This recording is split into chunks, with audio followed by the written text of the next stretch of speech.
Hey bro, good morning or good night, or I don't know what is your time region over there, but I'm just like a big fan, right? That every single time, bro, you touch a vehicle is like magic, yo. Every single time, like you touch a vehicle, and I think like, all right, you go leave it like normal. You keep outdoing yourself and keep outdoing yourself and keep outdoing yourself. Like after the BM, I thought it was like, wait boy, I was like, what you gonna come with here now?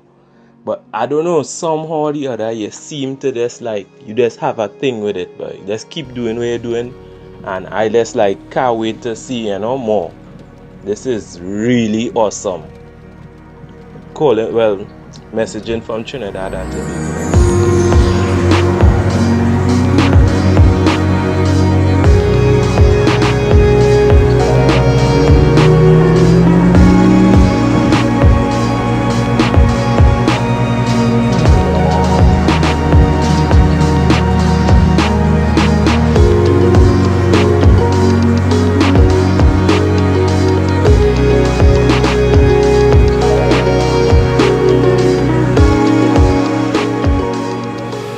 Just pulled into the shop.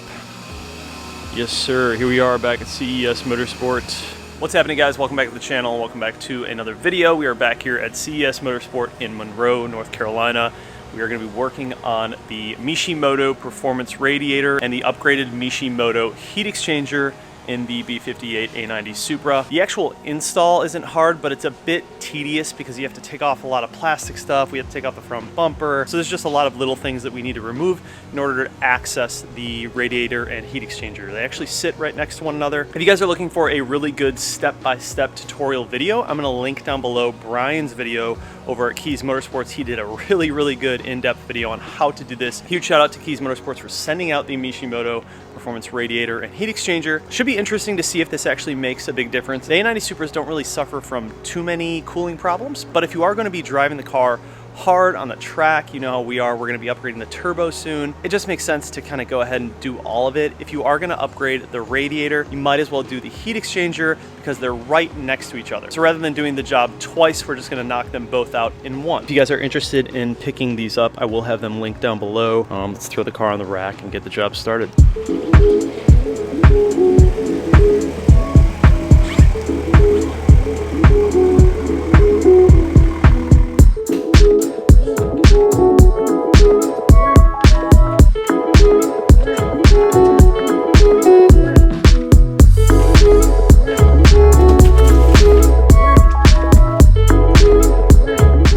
So we got Cademan helping us out today over at CES. He's jacking up the car so we can lift the car. That's what happens when you have a low car.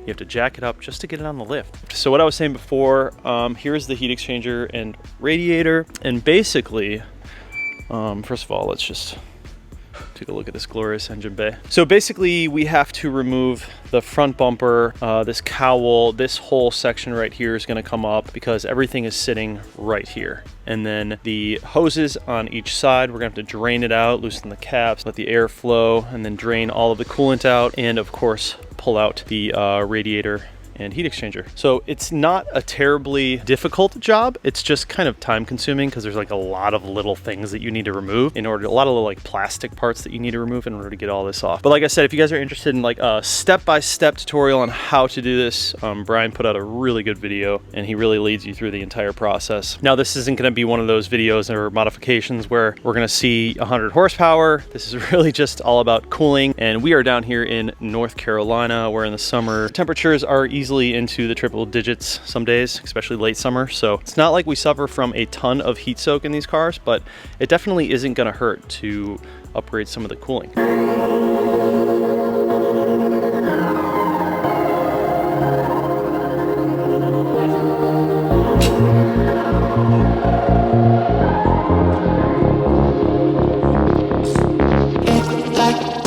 Pulling all of the plastic off. Whole front bumper's gonna have to come off. Start disassembling this stuff. All the meat. No diff leaks. That's nice. Nice to know.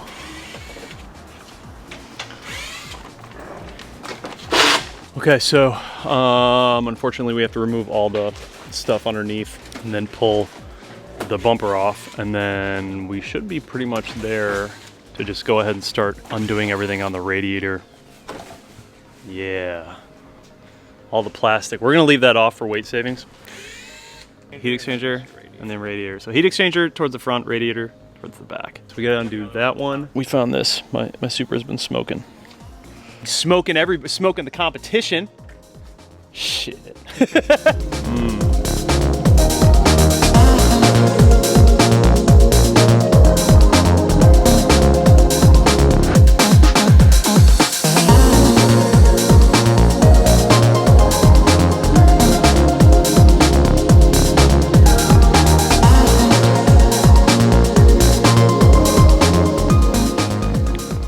Look at how clean it is. No scratches on the lip.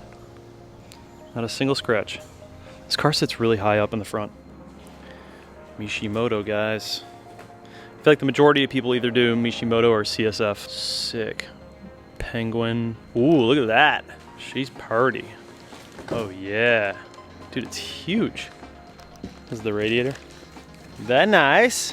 I like. So this is the heat exchanger, right?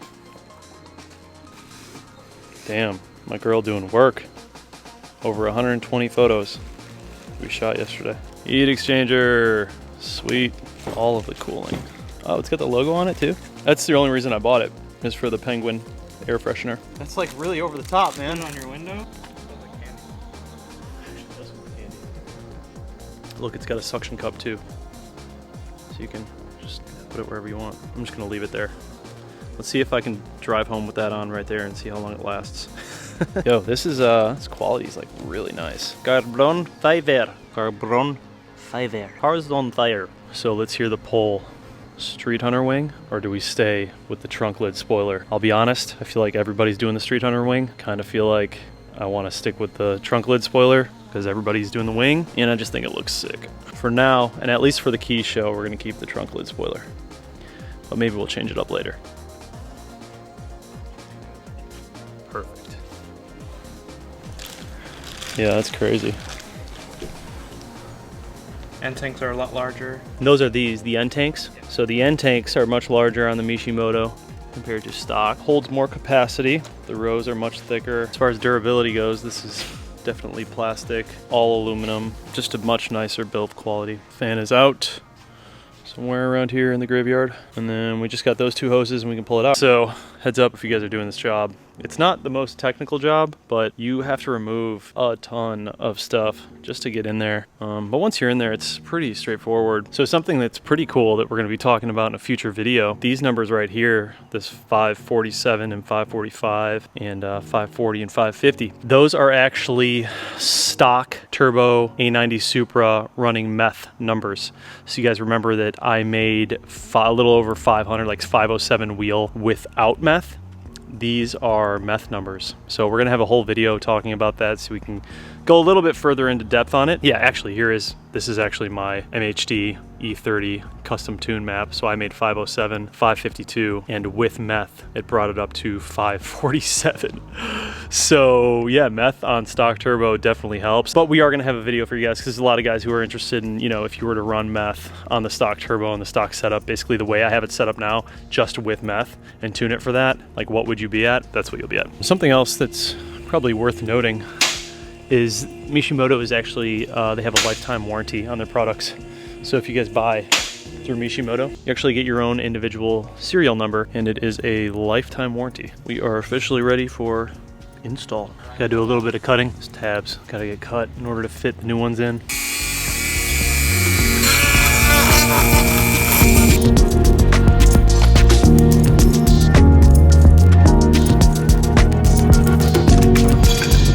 One finger is doing all the work. Oh gosh, can you guys hurry up? Jeez.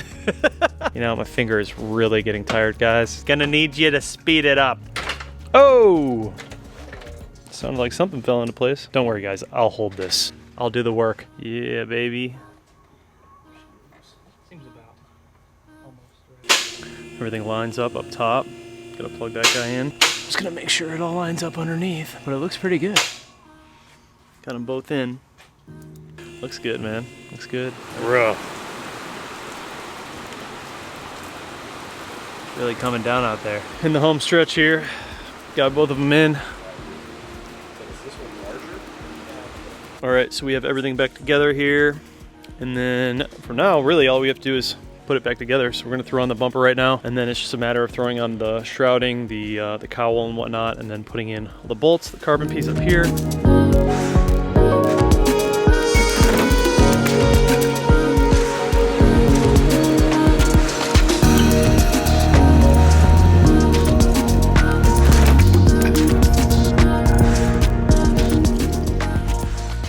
So pretty much there. 3,000 8mm screws later, we have her buttoned up. So obviously it's going to be kind of tough to show the performance side of things with this install. Not necessarily something that has to be done, but you know, if you're going to go in there and upgrade the radiator, you might as well do the heat exchanger as well. So we're just topping off fluids now, and then we'll be done. So if you guys need any work done, you know where to come. These guys can help you out. All right, so we're just about finished. The car actually goes through an 11-minute coolant cycle. You have to put it in like diagnostic mode and actually run it through this thing. It does it all by itself for about 11 minutes. Starts and stops and goes up and idle and down and idle and runs the coolant through. Well, I think we're there. I think we're done. So we're putting a little more coolant in. The car actually tells you when you need more coolant. So we ran through the cycle and it said that we need to put more in, and that's probably due to the size of the new radiator, being that it's so much larger.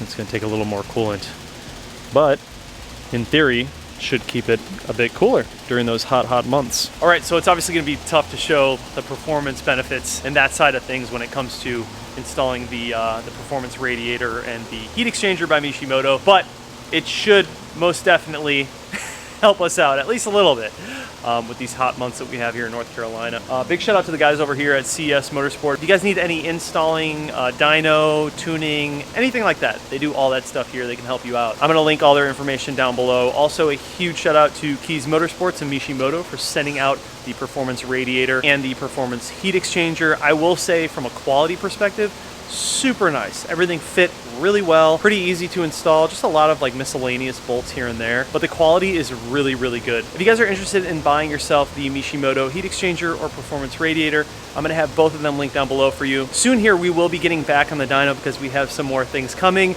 and we will be paying attention to those IATs and kind of seeing where those temperatures are at. We should be able to keep them a little bit lower now that we have the upgraded radiator and heat exchanger. Anyways guys, thank you so much for watching the video. We'll see you in the next one. Peace out.